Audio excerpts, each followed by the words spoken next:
집 앞에서 시끄럽게 떠들고 있는 아이들. 돈을 주니 사라졌다?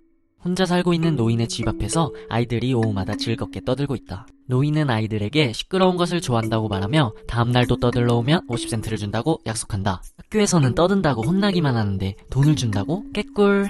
다음날 아이들은 노인의 집 앞에서 신나게 떠들기 시작한다. 노인은 50센트를 주며 다음날도 떠들러 오라고 한다. 그런데 노인은 점점 적은 돈을 주기 시작한다.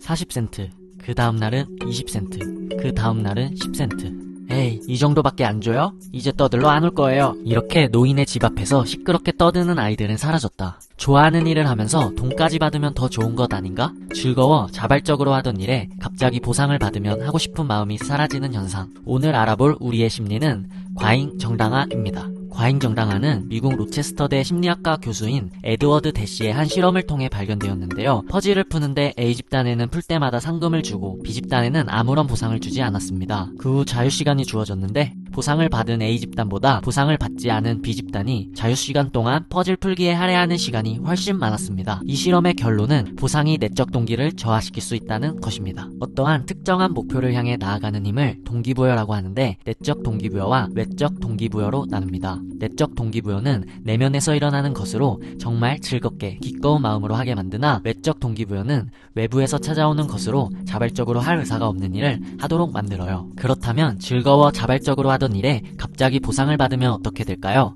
뇌는 이 활동을 새롭게 평가하기 시작합니다. 아, 이 일을 내가 즐거워서 하는 게 아니라 보상 때문에 하는 거구나. 외적 동기가 높아지면서 내적 동기는 줄어듭니다. 이렇게 행동의 동기를 자기 내부가 아닌 외부에서 주어진 보상 탓으로 돌리며 과잉정당화가 일어납니다. 외적 동기는 내적 동기보다 훨씬 자극적이며 강렬합니다. 하지만 그리 오래가지 않습니다. 심지어 내적 동기까지 잃어버리게 만들기도 합니다. 이러한 사례로 할인 행사로 인해 브랜드 충성도를 떨어뜨리기도 하며 책을 읽는 아이에게 장난감을 사주었더니 그 후 책을 읽지 않게 되기도 합니다. 와, 그러면 외적 동기는 아주 나쁜 것이네 라고 생각할 수 있지만 그렇다고 외적 동기가 나쁜 것만은 아닙니다. 외적 동기를 통해 재미없지만 필요한 공부를 하고 맛은 없지만 몸에 좋은 음식을 먹을 수 있습니다.